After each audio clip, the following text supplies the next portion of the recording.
सांख्यिकी शब्द किस लैटिन शब्द से उद्गीत किया गया है? किस शब्द से लिया गया है? स्टेटस से है, स्टेटिस्टिक से है, या आपका स्टेटिस्टिक, या फिर इनमें से कोई नहीं। तो दो ऑप्शन एक ही तरह से है, तो कौन सा ऑप्शन हो जाएगा? ए, बी, सी या डी? ये किससे है?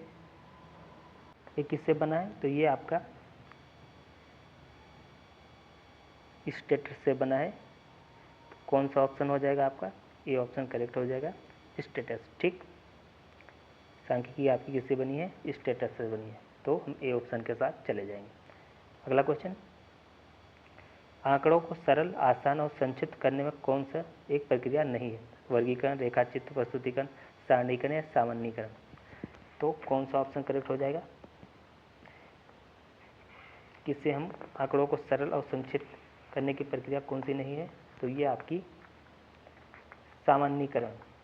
ठीक, ये आपकी डी ऑप्शन करेक्ट हो जाएगा, क्योंकि और सबसे हम कर सकते हैं। अगला क्वेश्चन है, मौलिक रूप से एकत्र किए गए आंकड़े को कहलाते हैं द्वितीयक आंकड़े, उपरोक्त या प्राथमिक, या इनमें से कौन? प्राथमिक आंकड़े जो डायरेक्ट हम घटनास्थल से लेते हैं, ठीक, वहाँ पे जाके लेते हैं, डायरेक्ट साक्ष्य लेते हैं, वो प्राथमिक होते हैं। और द्वितीयक साक्ष्य वो होते हैं जो पहले यूज किए जा चुके हैं डाटा। ठीक, तो कौन सा ऑप्शन हो जाएगा? मौलिक आंकड़े ये आपके प्राथमिक आंकड़े हो जाएंगे, क्योंकि ये मौलिक है। ठीक, अगला क्वेश्चन देख लेते हैं।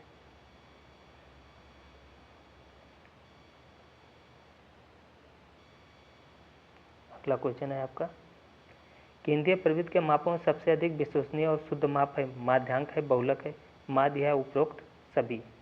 तो कौन सा करेक्ट हो जाएगा? केंद्रीय प्रवृत्ति के मापों में सबसे अधिक विश्वसनीय और शुद्ध कौन सा है? तो ये हो जाएगा माध्य, सबसे ज़्यादा विश्वसनीय और शुद्ध होता है। अगला क्वेश्चन, सांख्यिकी गणना में विज्ञान, यह कथन किसका है? किंग का है, बाउले का है, बेस्ट का है, सिम्पसन का है? तो ये कथन किसका है कि सांख्यिकी गणना का विज्ञान है? ये कथन किसका है? तो ये कथन है आपके बाउले का। तो हम किसके साथ जाएंगे? सी ऑप्शन के साथ चले जाएंगे। ठीक, अगला क्वेश्चन देखते हैं, केंद्रीय प्रवृत्ति का माप नहीं है? माध्यांक, बहुलक, माध्यांक या प्रसार? पहला माध्यमान है, बहुलक है, फिर माध्यांक है या प्रसार? तो कौन सा केंद्रीय प्रवृत्ति का माप नहीं है? तो ये आपका प्रसार हो जाएगा। ठीक, ये तीनों के तीनों क्या है?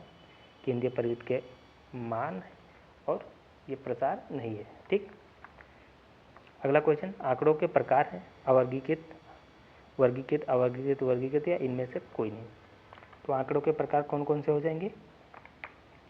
ये आपके वर्गीकृत आंकड़े होते हैं, और अवर्गीकृत और वर्गीकृत। जो आंकड़े हम लाते हैं तो वो अवर्गीकृत रहते हैं, जब उनको हम वर्गीकृत करते हैं तो दोनों प्रकार के हो जाएंगे।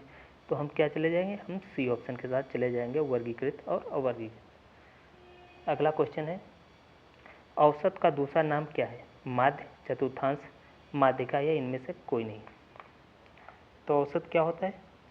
सारी संख्याओं को हम जोड़ते हैं और फिर जितनी संख्याएं होती हैं उनसे हम डिवाइड कर देते हैं, तो वो औसत आ जाता है। ठीक, तो क्या हो जाएगा? वो वही चीज़ क्या हो जाएगी? वो हो जाएगी माध्य आपकी। तो दूसरा नाम औसत को हम क्या कह सकते हैं? माध्य कह सकते हैं।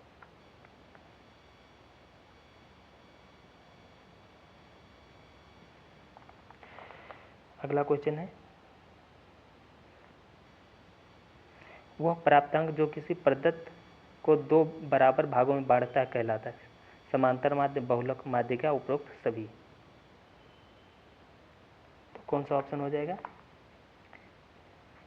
जो बराबर भागों में बांटता है क्या हो जाएगी? ये हो जाएगी आपकी माध्यिका। तो हम डी ऑप्शन के साथ चले जाएंगे। अगला क्वेश्चन देखते हैं,